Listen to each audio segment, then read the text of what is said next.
I'll be talking about the success of my campus, the University of Maryland, Baltimore County, UMBC, in educating students of all types across the arts and humanities and the science and engineering areas. What makes our story especially important is that we have learned so much from a group of students who are typically not at the top of the academic ladder, students of color, students underrepresented in selected areas. And what makes the story especially unique is that we have learned how to help African American students, Latino students, students from low-income backgrounds to become some of the best in the world in science and engineering. And so I begin with a story about my childhood. We all are products of our childhood experiences. It's hard for me to believe that it's been 50 years since I had the experience of being a ninth grade kid in Birmingham, Alabama, a kid who loved getting A's, a kid who loved math, who loved to read, a kid who would say to the teacher, when the teacher said, "Here are 10 problems to the class," this little fat kid would say, "Give us 10 more." And the whole class would say, "Shut up, Freeman." And there was a designated kicker every day. And so I was always asking this question, how could we get more kids to really love to learn?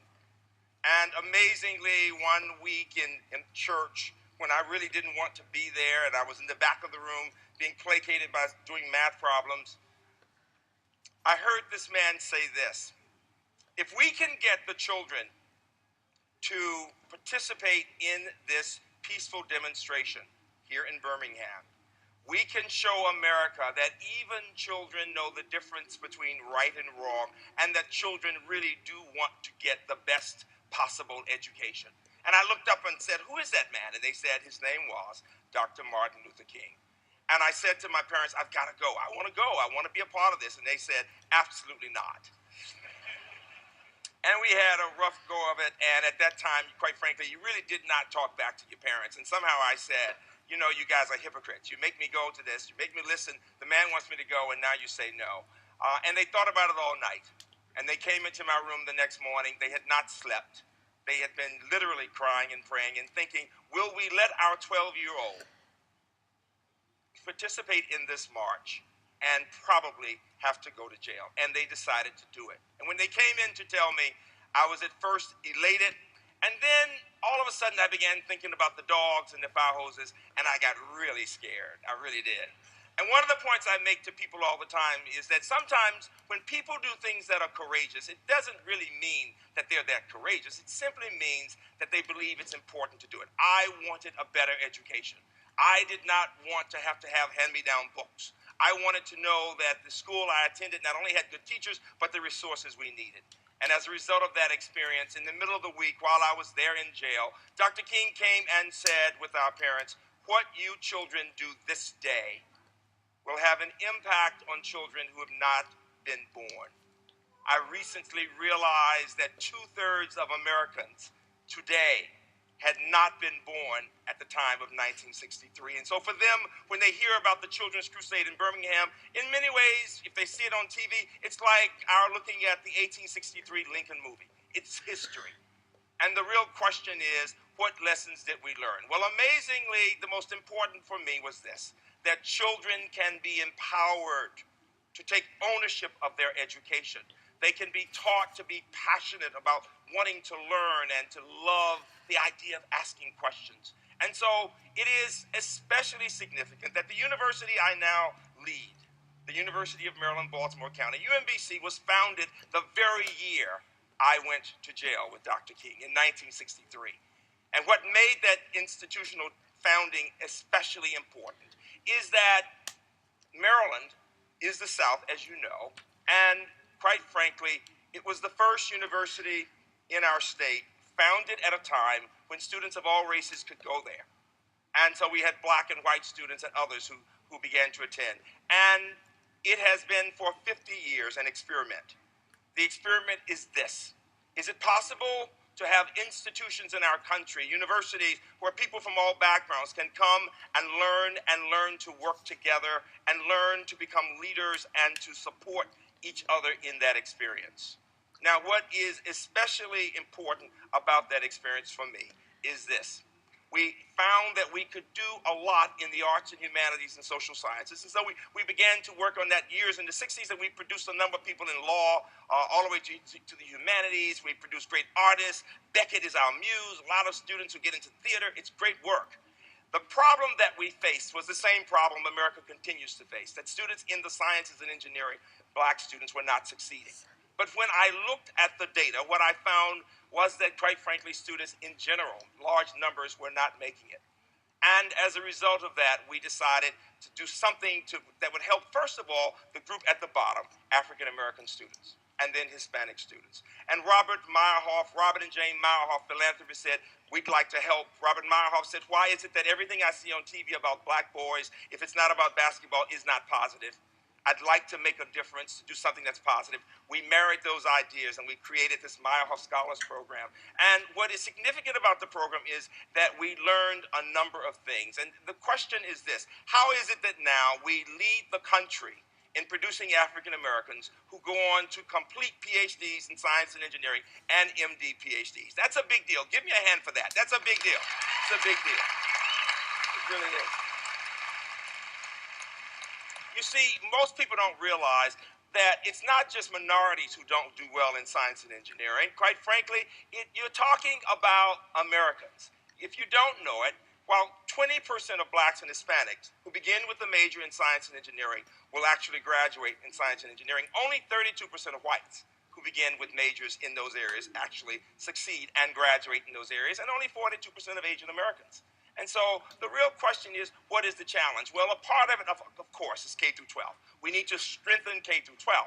But the other part has to do with the culture of science and engineering on our campuses. Whether you know it or not, large numbers of students with high SATs and large numbers of AP credits who go to the most prestigious universities in our country begin in pre-med or pre-engineering and engineering, and they end up changing their majors. And the number one reason we find, quite frankly, is they did not do well in first-year science courses. In fact, we call first-year science and engineering, typically around America, weed-out courses or barrier courses. How many of you in this audience know somebody who started off in pre-med or engineering and changed their majors within a year or two? It's an American challenge. Half of you in the room. I know. And what is interesting about that is that so many students are smart and can do it. We need to find ways of making it happen. So what are the 4 things we did to help minority students that now are helping students in general? Number 1, high expectations. It takes an understanding of the academic preparation of students, their grades, the rigor of the coursework, their test-taking skills, their attitude, the fire in the belly, the passion for the work to make it. And so doing things to help students prepare to be in that position, very important. But equally important, it takes an understanding that it's hard work that makes the difference. I don't care how smart you are, how smart you think you are. Smart simply means you're ready to learn.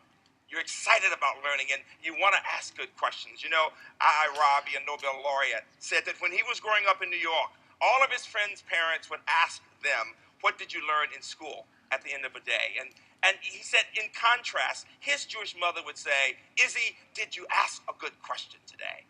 And so high expectations have to do with curiosity and encouraging young people to be curious. And as a result of those high expectations, we began to find students we wanted to work with to see what could we do to help them not simply to survive in science and engineering, but to become the very best, to excel. Interestingly enough, an example, one young man who earned a C in the first course and wanted to go on to med school, we said, we need to have you retake the course, because you need a strong foundation if you're going to move to the next level. Every foundation makes the difference in the next level. He retook the course. That young man went on to graduate from UMBC, to become the first black to get the MD PhD from the University of Pennsylvania. He now works at Harvard. Nice story. Give me a hand for that too. All right. Secondly, it's not about test scores only. Test scores are important, but they're not the most important thing. One young woman had great grades. Her test scores were not as high, but she had a factor that was very important. She never missed a day of school, K through 12.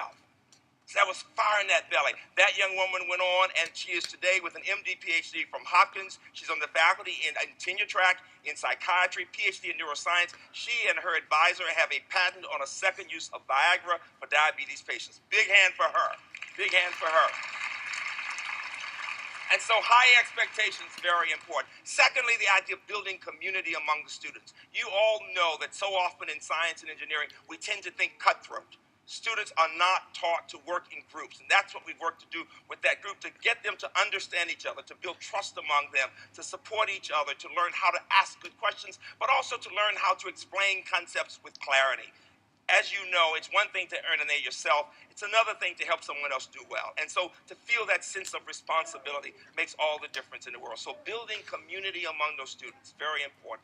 Third, the idea of it takes researchers to produce researchers. Whether you're talking about artists producing artists, or you're talking about people getting into the social sciences, whatever the discipline, and especially in science and engineering, as in art, for example, you need scientists to pull the students into the work. And so our students are working in labs regularly. And one great example that you'll appreciate, during a snowstorm in Baltimore several years ago, the guy on our campus with this Howard Hughes Medical Institutions grant literally came back to work on in his lab after several days, and all these students had refused to leave the lab.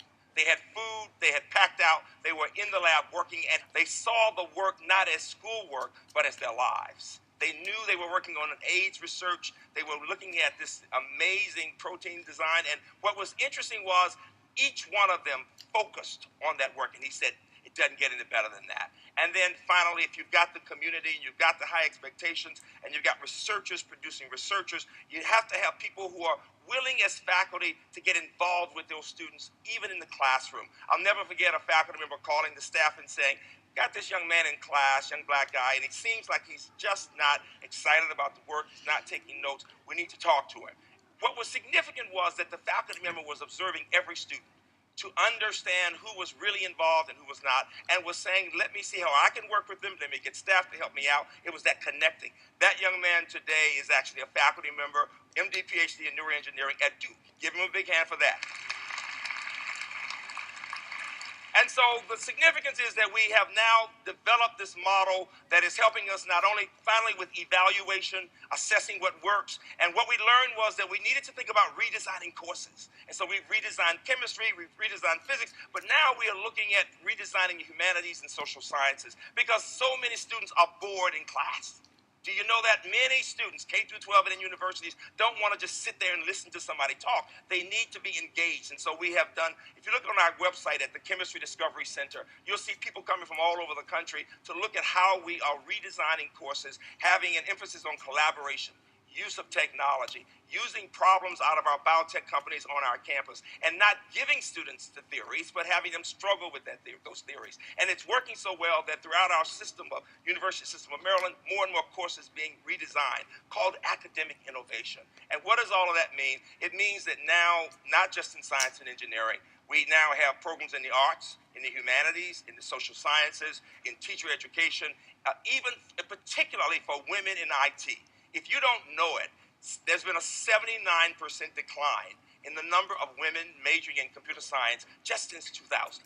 And what I'm saying is that what will make the difference will be building community among students, telling young women, young minority students, and students in general, you can do this work. And most important, giving them a chance to build that community with faculty pulling them into the work and our assessing what works and what does not work.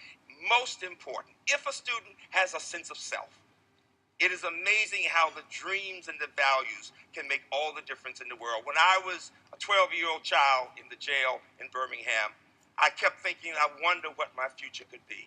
I had no idea that it was possible for this little black boy in Birmingham to one day be president of a university that has students from 150 countries, where students are not there just to survive, where they love learning, where they enjoy being the best, where they will one day change the world. Aristotle said excellence is never an accident. It is the result of high intention, sincere effort, and intelligent execution. It represents the wisest option among many alternatives. And then he said something that gives me goosebumps. He said, choice, not chance, determines your destiny. Choice, not chance, determines your destiny. Dreams and values. Thank you all very much.